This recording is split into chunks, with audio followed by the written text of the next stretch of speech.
Friends, जय हिंद। मैं Ratanlal RL finance zone से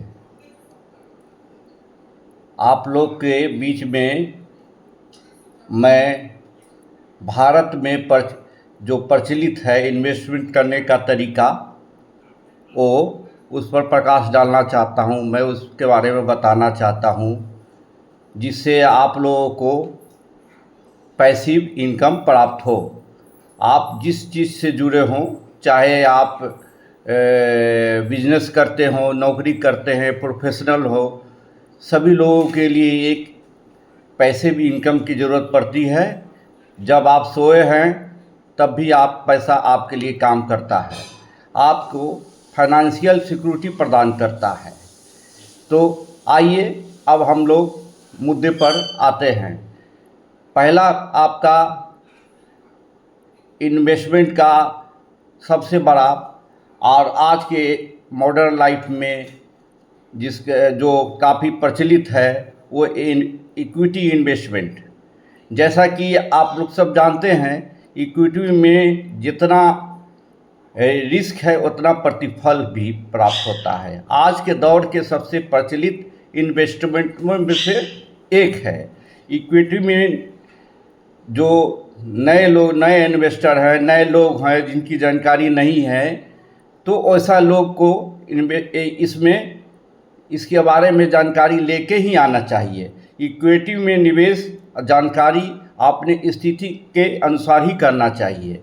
पहले अपने आप को देख लेना चाहिए कि मैं इस काबिल हूँ या नहीं, तभी इन्वेस्टमेंट करना चाहिए। जब आप इस पर पढ़ के, समझ के और रिसर्च करके आएंगे तो आपको एक बहुत ज़बरदस्त फ़ायदा होगा, अदरवाइज इसमें नुकसान होने की संभावना है। तो आपका पहला इन्वेस्टमेंट का एक तरीका में से इक्विटी है। और दूसरा तरीका जो आपको बता रहा हूँ वो म्यूचुअल फंड है, जो आज के दौर में ये भी इक्विटी के बाद इसका भी काफ़ी प्रचलन हो गया है।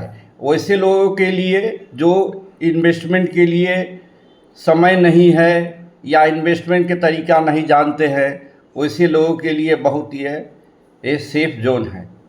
रिस्क इसमें भी है, लेकिन रिस्क को फाइनेंस के जानकार लोग हैं, म्यूचुअल फंड के बड़े बड़े जानकार लोग इसको ऑपरेट करते हैं, जिससे आपका रिस्क काफ़ी कुछ कम हो जाता है। नए इन्वेस्टर म्यूचुअल फंड के माध्यम से ही शुरुआत करना चाहिए। यह सबसे बड़ी अहम बिंदु है। म्यूचुअल फंड के एक निफ्टी 50 है जो आप नए निवेशकों के लिए काफ़ी अच्छा है, उससे ही शुरुआत करना चाहिए, जिससे 50 निफ्टी के शेयर आपको मिल सके, जिससे आप उसका फ़ायदा उठा सकते हैं। अब आप आते हैं तीसरे निवेश के विकल्प में, जो फिक्स डिपॉजिट है, जो दादी नानी के ज़माने से ही चला आ रहा है। और इसमें आपका आज का जो मुद्रास्फीति है उसके मुताबिक ये तो आपका हेज प्रदान नहीं कर सकता है। ये इसको, चूँकि मुद्रास्फीति 6% है और इसी के आसपास इसका रिटर्न मिलता है एफडी के द्वारा, तो जिसके कारण आपका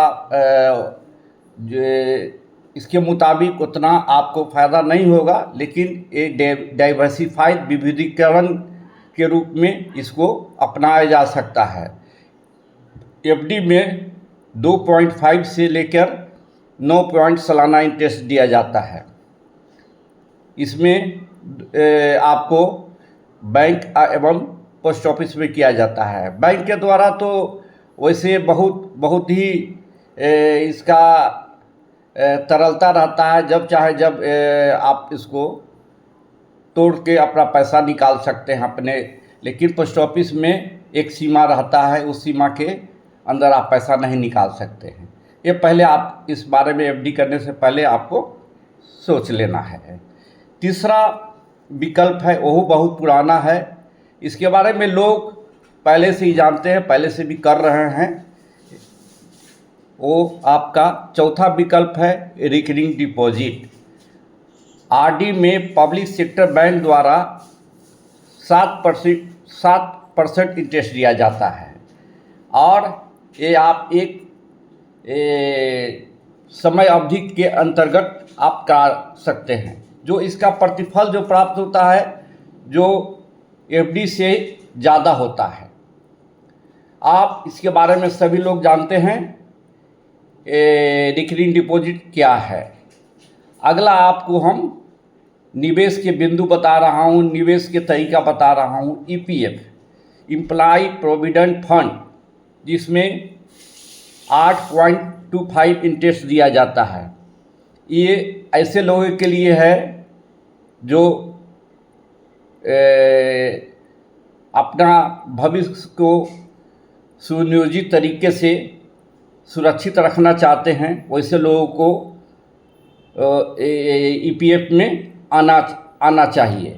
इसमें आपको निवेश का एक डाइवर्सिफाइड बिंदु प्राप्त होता है, जिससे आप अपने निवेश को विविधीकरण कर सकते हैं और इसका टैक्स बेनिफिट ले सकते हैं। इसमें इंटरेस्ट भी अच्छा खासा है। इस तरह से कहा जा सकता है ईपीएफ भी काफ़ी लुक्रेटिव और अच्छा निवेशों में है। मैं आपके बीच में अब छठा निवेश पीपीएफ के बारे में पॉइंट आउट करना चाहता हूँ। पीपीएफ भी आज के दौर में और पूर्व में भी काफ़ी पसंद किया जाता रहा है।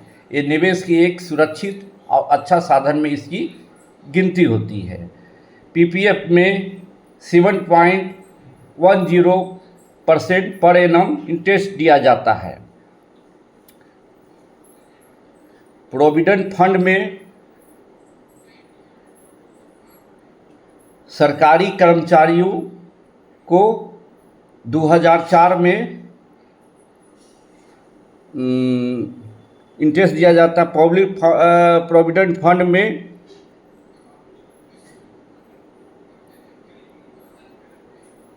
ये काफ़ी प्रोविडेंट फंड भी टैक्स बचाने के लिए एक सुनियोजित और अपने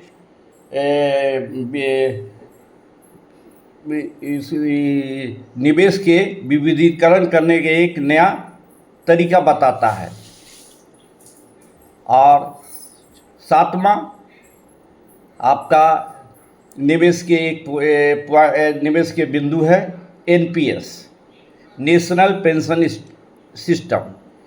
ये सिस्टम बहुत पुराना नहीं है, लेकिन बहुत नया भी नहीं है, जो हम लोग के बीच में आया है पेंशन और रिटायरमेंट के प्लानिंग करने के लिए। 2004 में केवल सरकारी कर्मचारियों को ही एनपीएस का लाभ दिया जाता था।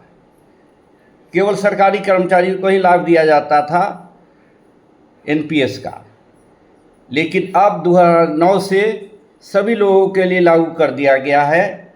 ये निवेश के एवं पेंशन लेने के लिए सरकारी और प्राइवेट लोगों के लिए एक बहुत बड़ा इन्वेस्टमेंट का एक साधन बन सकता है और पेंशन का प्लानिंग कर सकते हैं।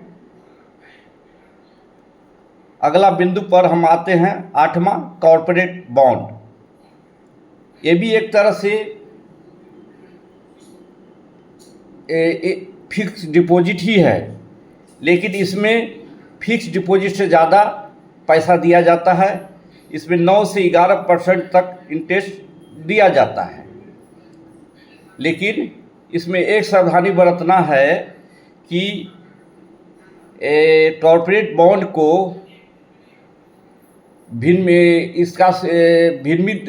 इसका इंडिकेटर है जो निवेश को करने वाले लोगों को लिए इसका थी देख लेना पड़ता है। ये निवेश के लिए निवेश करने वाले संस्था जो होती है, इसका आकलन करने वाली संस्था है, इसको भिन्न भिन्न तरह का रेटिंग तय करती है।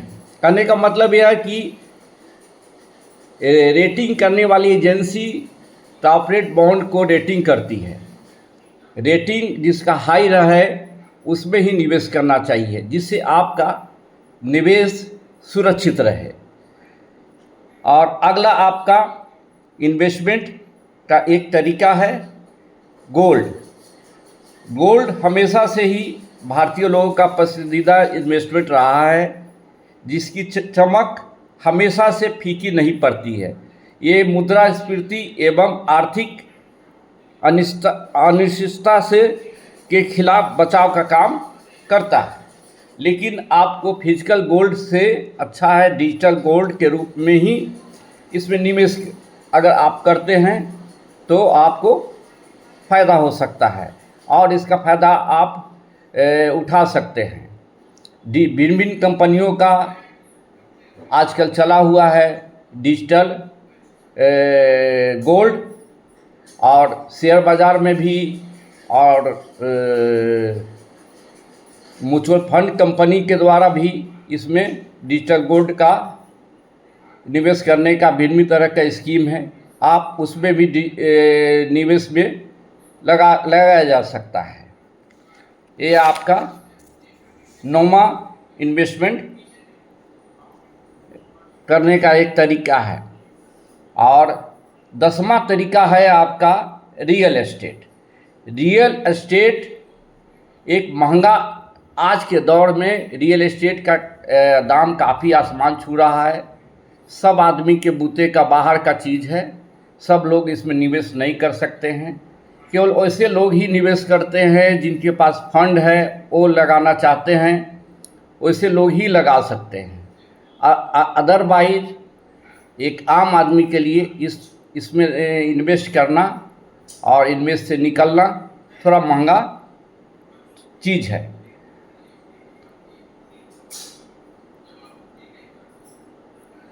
रियल एस्टेट में आप लगाते हैं तो आपको काफ़ी, जिनके पास पैसा है, काफ़ी फ़ायदा हो सकता है। और भविष्य में ज़मीन का जो ज़मीन उपलब्धता है काफ़ी सीमित है। बढ़ती हुई जनसंख्या में रियल एस्टेट भविष्य में बहुत ही एक सुंदर इन्वेस्टमेंट का साधन बन सकता है, लेकिन वैसे लोग के लिए जो जिनके पास पैसा है।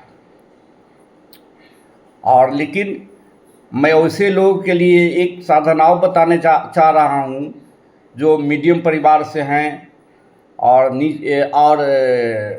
लो मीडियम क्लास के लोग हैं, जो रियल एस्टेट का फ़ायदा नहीं उठा सकते हैं। वैसे लोग के लिए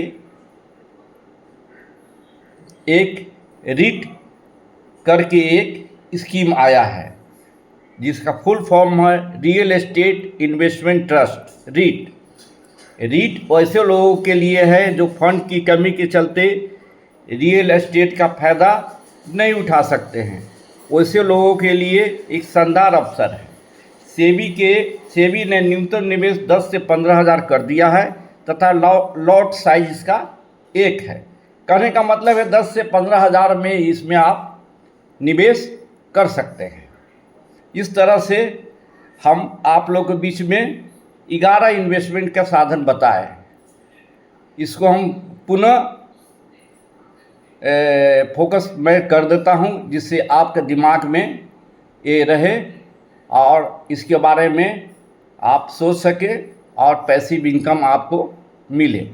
पहला है इक्विटी, दूसरा है म्यूचुअल फंड, तीसरा है फिक्स्ड डिपॉजिट, चौथा है रिकरिंग डिपॉजिट, पाँचवा है ETF, छठा है PPF, सातवां है NPS, आठवां है कॉर्पोरेट बॉन्ड, नौवां है गोल्ड इन्वेस्टमेंट 10वां है रियल एस्टेट और 11वां है रीट। इस तरह से आपका इन्वेस्टमेंट करने का भारत में 11 तरीका है जो आपके बीच में हम रखे हैं। कृपया वीडियो को लाइक और शेयर कीजिए। ये सब जो मैं बता रहा हूँ केवल फाइनेंशियल इंडिपेंडेंस के लिए बता रहा हूँ, जिससे आपको फिनंशियली आप लोग साउंड होने के साथ साथ फिनंशियली इंडिपेंडेंट हो सकते हैं। इससे आपको फाइनेंशियल सिक्योरिटी मिल सके। जय हिंद,